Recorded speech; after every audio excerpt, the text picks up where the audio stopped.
Let's jump to this next story and call out the right. We got this Nick Sorter. Beware. Large accounts are being paid to attack Trump's tariffs on India to their MAGA audience. Posts with the exact same talking points went out at practically the same time. And of course, no disclosure. Many of these accounts are foreign, don't fall for this. So here's an account that says community notes and violations. America and India should stand united. Slapping tariffs on India over oil won't hurt Moscow. It'll spike prices, blah, blah, blah. Brown and hands we've got, type this.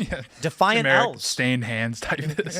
We have Defiant L's saying India has always welcomed Trump with an open arms. Hitting India with tariffs over oil won't punish Moscow. Why are they all quote tweeting Elijah Schaffer? It's a very salient question. Oh, that's interesting. Did Elijah have a tweet about this? Yeah, he popped off with like a really pro-India. Really? Randomly. I wonder, the L is on me this time. Defiant L's, same tweet.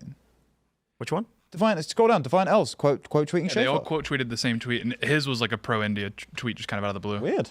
But I think he may have been. No, this is the same tweet. Okay, right. They just said the L is on me this time. He's quote tweeting what he said. Oops, I accidentally took money from a foreign lobby and attempted to undermine the U.S. My bad, guys. Wow. This is exactly. Remember when, like, a few months ago, when they were trying to yank Coke off of SNAP benefits and then all these random accounts? It's like, wait, you want people on EBT to get sugary drinks and ice cream cones? Like, what? yeah, Oh, these people are scumbags. Yeah. I'm gonna pull up a list of all of them and call every single one of them out. base. Let me see. How do I search for this? Because I was pulling up a bunch of these accounts earlier. I will say, though, that giving India internet access means that its reputation will now never recover. Yeah. The amount of things that online Indians have claimed to have invented, like spoons and the number 0, obviously not indoor plumbing, it's just gotten completely absurd. Here are the accusations that I'm not going to say are verified. This is just a tweet someone put out. It's got 1,500 retweets. It's from Aesthetica on X. Yeah, he's been doing good work recently. 500,000 followers. On that girl with the knife and the axe. Yeah, he's good. Aesthetica says list of paid propaganda accounts who took money to shill for India. Gunther Eagleman, Election Wizard, Chuck Calesto, Ion on Patriot, Ryan A. Fournier, DC Drano, Matt Wallace, Defiant L's, and CN Violations. Am I missing something? And you can see all of these people all of a sudden shilling for India. I believe that they should be banned. I don't believe that they should be allowed to lobby on behalf of a foreign government undisclosed to the American people. I don't care who they are, their ideologies, or whatever. I'm not playing stupid games. I'm sick of people. I don't know who, but there's going to be a lot of people who are going to be like, oh, but he's on our side. I better not call him out. Like, what if you won't interview him? He's got a big following. Don't care. Literally don't care.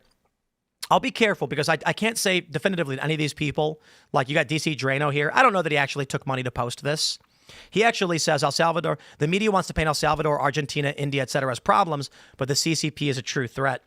I don't know. That's the line that everyone's been saying. Can I just add a? I want to. CCP is the I want to clarify. No, Indians the true threat. I want to. Okay, let me clarify this for. Let me clarify this for DC Drano, who did not explicitly come out and attack Trump's tariffs on India. Simply made a post that was critical of the CCP. I want to make sure this is clear, and sorry for interrupting, but I want to make sure we say this definitively right now, that it does not appear that he is in line with the other posts that were clearly lobbying for India. Just because he mentioned India doesn't mean he was paid to do this. And I think it's important to make sure we state that because I don't want to accuse anybody of something they did not do. Now, as for these other posts, the images we have, many of them outright were defending India and saying we shouldn't tariff them all at the same time. And it appears that some other accounts have outright stated that they were lobbying. So a little bit of context that I've heard from Washington Whispers.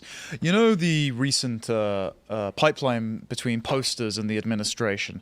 Obviously, most posters noticed that as soon as that Sikh driver, the illegal immigrant, made the U-turn, before they found out they had killed a Haitian family, they thought they were white. And so there was a lot of anti-white hatred being emanated from the Indian subcontinent, these sort of things, ever since, Vivek... Fundraisers, too. Yeah, Vivek insulted American culture and said that actually working like a giant ant hive country is much better. The sort of salience of India being a negative force has been growing. And it was recently mentioned on NatCon on Tuesday by Eric Schmidt, senator, the H-1B visa system is being exploited by Indians and that this should just be stopped entirely. India should not receive any visas whatsoever.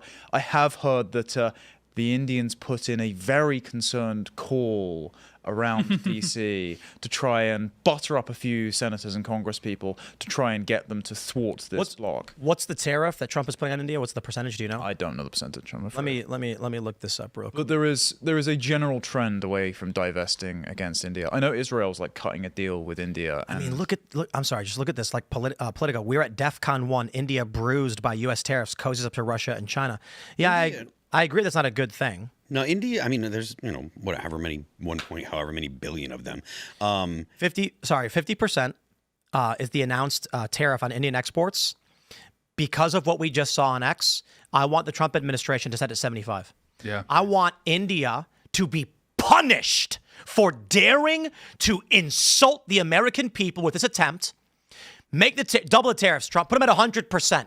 And publicly state, if you try to pay personalities in our country to shill on behalf of you because we, the American people, voted a man who's going to put tariffs in place, we will punish you twice as much. Crank it up.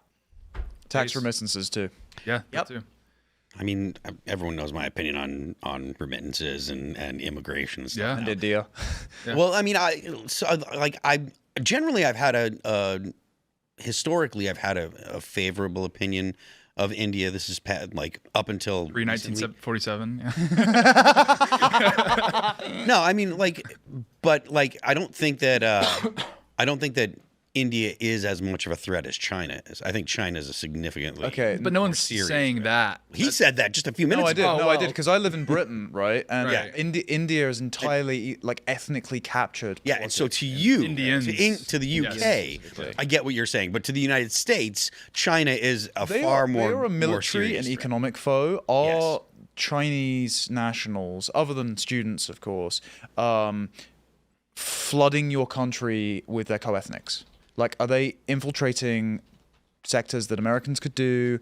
Are they, whenever one of their co-ethnics kills an No, American, no. they're lobbying on their What behalf? I'm talking about is purely a geopolitical, not about an invasion area. Not a you population. can recover from a geopolitical foe. You can recover from economic collapse. You cannot recover from demographic replacement, and the Indians are doing that. So that is much worse a problem, and there Sure. are far many of them, far more of them. They're just an That's overwhelming- partially because that's because the whole subcontinent was British colony before, and so the British feel like we owe these people free. Well, passage, it's because right? we've got the 1948 British Nationality Act, which was passed by a bunch of socialists following the Second World War and post-colonialism, which allows them to vote in our elections even if they're not citizens. Oh, that's a So terrible. Indians, Pakistanis, Nigerians, they can just come over and be like, yes, I'll just vote for the Indian.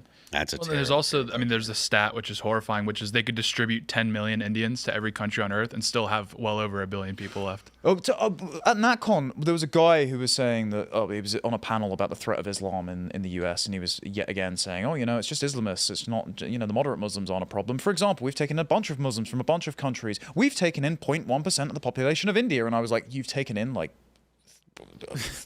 What's that, 3 billion? 13 million Indians? Yeah, Like, yeah. why have you done this? Yeah. It's just insane. Yeah, I mean, ultimately, like their image is just in the just from the toilet? from the toilet, if you will. Yeah, because just like from the layman's perspective, when you see the videos and the interactions, these sorts of things, it's like because before the internet, or really just before Twitter in the last like 10 years and Instagram, like India was seen as this like mysterious, this like spiritual country, like the Indian- Beatles, India. Indian immigrants were seen as a poo, like hardworking family. Right, yeah, and then like that was the what I was referring to, which And in all fairness, I don't like to give the Canadians many W's because they're really they self harm, unfortunately. But the Canadians were really leading the charge on the India because they got flooded like 10 years ago, 15 20 years ago at this point, and it's like they saw immediately what the volume, that massive of a volume of immigrants could do to your country. And it's grim up there. I mean, like the lines out the door for applications to apply, like a coffee shop. Like if you're a young person in Canada, you're completely cooked. And I mean, it's Exhibit A really for why Indians are more of a threat. The problem is en masse as well. Like many countries from the third world, it's not just a problem of transplanting their culture because it's a deeply held privilege because of rates of cousin marriage in that part of the world, because of the clannish family networks. They don't think very individualistically. They only extend moral consideration insofar as you're a member of their family, you're a member of their faith, you're a member of their shared ethnicity, and so you aren't going to get the same civilization if you input that ethic and that ethnicity into America. You're going to get India at the end of it. You're not going to get a lot of Indians who act like they're Americans. Well, you just ask anyone in tech, they'll say these listings, they list them exclusively for other Indians. Like they exclude everyone else, not just like everyone else. Just Western for countries Indians. need to rethink their concept of immigration entirely, and specifically the UK needs to do it real soon. And I think that it's happening over there. I think that it's a good thing. But even in the US, I mean, I want to see an end to immigration for like a decade. Yeah. We don't need to have any more immigrants for 10 years, and all H-1B visas. The only exception I would make is the O-1 visas, which are actually really, really good asset type people to the United States. Well, and at the very least, we need country caps, because we do have country caps on visas, and it's like if you are going to maintain a level of immigration, which should be, in my opinion as well, it should be frozen for an extended period of time. It's like you do need to prioritize easiest to assimilate into the United States and prioritize those people, and then it should shrink like a pyramid all the way down. But I mean, I concur. I think we need a moratorium for decades probably. I think the public-facing plan economically is going to be, everybody should be told to expect a population decline and what this is going to mean for businesses.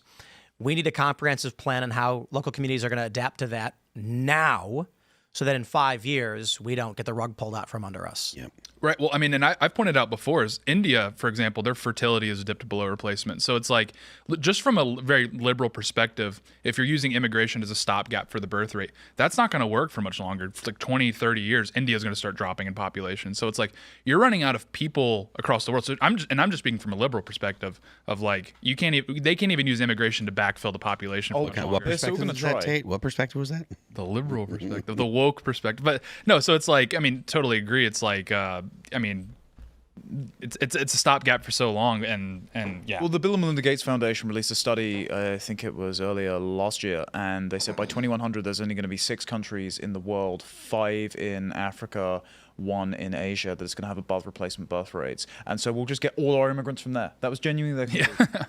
Yeah. So it's just utterly ridiculous, and it's really difficult for those countries to build as well, when you're just taking like the entire bottom half of their country, because we're taking all their like cheap labor away from them. Like they're like, oh, they're sending, like, we're skimming the cream. It's like, that's not what's happening at all. Like the elite are staying in those countries. We're scraping the crust. We're scraping the crust. Yeah.